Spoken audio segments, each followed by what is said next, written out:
চাঁপাইনবাবগঞ্জের শিবগঞ্জ উপজেলার পিরোজপুর মৌজায় কালের সাক্ষী হয়ে দাঁড়িয়ে আছে সুলতানি আমলের স্থাপত্য সোনা মসজিদ। 1493 থেকে 1519 সালের মধ্যে সুলতান হুসাইন শাহর শাসনামলে মনসুর ওয়ালি মুহাম্মদ বিন আলী নামের একজন নির্মাণ করেন মসজিদটি। মুসলিম স্থাপত্যের অন্যতম নিদর্শন মসজিদটি তৈরি হুসেন শাহ স্থাপত্য রীতিতে। মসজিদের স্থাপত্যশৈলী মুগ্ধ করে সবাইকে। এর দরজাগুলো শোভাবর্ধক রেখা দিয়ে ঘেরা থাকলেও খুব কাছে না গেলে চোখে পড়ে না খোদাই কাজ। মসজিদের সামনের দিকে 5টি এবং উত্তর ও দক্ষিণ দিকে 3টি করে প্রবেশদ্বার। উত্তর পশ্চিম কোণের উপরিভাগে দোতলার আদলে নির্মিত একটি রাজকীয় গ্যালারি রয়েছে, যা ধ্বংসপ্রায় অবস্থায় আজও টিকে আছে। উত্তর পশ্চিম কোণে রয়েছে গ্যালারির প্রবেশপথ। এর সামনে একটি মিহরাব। মসজিদটির অলঙ্করণের ক্ষেত্রে খোদাইকৃত পাথর, ইটের বিন্যাস, পোড়ামাটির ফলকের গিলটি ও চকচকে টালি ব্যবহার হয়েছে। 532 বছর মসজিদের বয়স। 1493 থেকে নির্মাণ শেষ হয়েছে 1519। প্রায় 26 বছর লাগছে এই মসজিদ নির্মাণ করতে। সুলতান আলাউদ্দিন হোসেন শাহ এই গৌড়ের শাসক ছিলেন। বাংলার প্রথম পূর্ণাঙ্গ 200 বছরের গৌড়ের রাজধানী।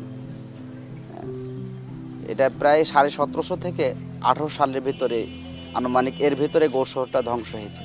এই জন্য অনেকে অনেক মন্তব্য করে থাকে। কেউ বলে কাল্পনিক, রাতারাতি হয়েছে, জিন্দারা হয়েছে, গায়েবী হয়েছে, অনেকভাবে বলে থাকে। কিন্তু এখানে সূরা তওবা 18 আয়াত লেখা আছে এবং মসজিদ সম্পর্কে ইতিহাস লেখা আছে। ওখান থেকে শিলালিপি থেকে পাওয়া যায় যেটা আসলে মানুষের তৈরি।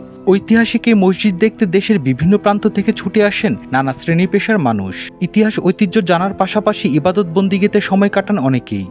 প্রায় 600 বছর আগে মানুষ বসবাস করেছে। গৌড় রাজধানী ছিল এখানে মঙ্গল সম্রাটের সময়।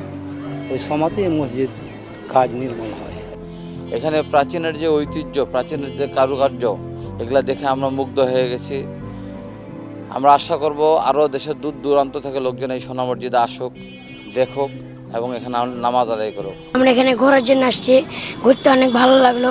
এখানে আমরা নামাজ পড়লাম। নামাজ পড়ে অন্য মসজিদ থেকে এই মসজিদে শান্তি, যেহেতু এই মসজিদে দুর্গ পোস্ত ছাদ অনেক।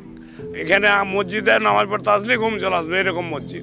এই মসজিদের আঙ্গিনায় রয়েছে বীরশ্রেষ্ঠ ক্যাপ্টেন মহিউদ্দিন জাহাঙ্গীর ও বীর মুক্তিযোদ্ধা মেজর নাজমুল হকের সমাধি। বাংলাদেশের বিভিন্ন এলাকার লোকজন আসে, এটা দেখা উচিত। এটা ইসলামের একটা নিদর্শন, ইসলামের একটা সাক্ষী বহন করে। মেজর নাজমুল ও ক্যাপ্টেন মহিউদ্দিন জাহাঙ্গীর আমাদের সোনার সন্তান। বাংলাদেশ স্বাধীনতা যুদ্ধে তারা শহীদ হয়, তাদের কবর দেখি আমাদের খুব ভালো লাগলো। আসলে এইখানে আসে সবারই ইসলামী জ্ঞান অর্জন করা উচিত। ছোট সোনা মসজিদকে মাইলফলক জানিয়ে পর্যটক সহ মুসল্লিদের সার্বিক দিক বিবেচনা করে সব ধরনের সুযোগ সুবিধা নিশ্চিত করা হচ্ছে বলে জানায় স্থানীয় প্রশাসন। সারা বাংলাদেশ থেকে প্রচুর পর্যটক আমাদের এই ছোট সোনা মসজিদের সৌন্দর্য, নির্মাণ শৈলী দেখার জন্য এখানে আসেন। আমরা উপজেলা প্রশাসনের পক্ষ থেকে পর্যটকদের জন্য বিভিন্ন ধরনের তাদের পর্যটন উপযোগী সুযোগ সুবিধা, যেমন ওয়াশ ব্লক নির্মাণ থেকে শুরু করে যাত্রী ছাউনি, এগুলোর ব্যবস্থা করেছি। আর আমাদের প্রত্নতত্ত্ব অধিদপ্তর তারা এই মসজিদের যে ঐতিহ্য এবং পুরাকৃতি এবং ইঞ্জিনিয়ারিং যে বিষয়, সেটির পাশাপাশি তারা তাদের নিজেদের মতো কিছুটা মেনটেনিং করার চেষ্টা করছে।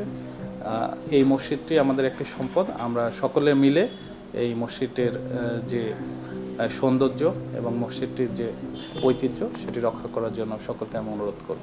প্রচলিত আছে ভারতের মালদহ জেলার মহদীপুরে সুলতানি স্থাপত্যের অনুকরণে একটি মসজিদ থাকায় সেটিকে বড় সোনা মসজিদ এবং শিবগঞ্জের মসজিদটিকে বলা হয় ছোট সোনা মসজিদ।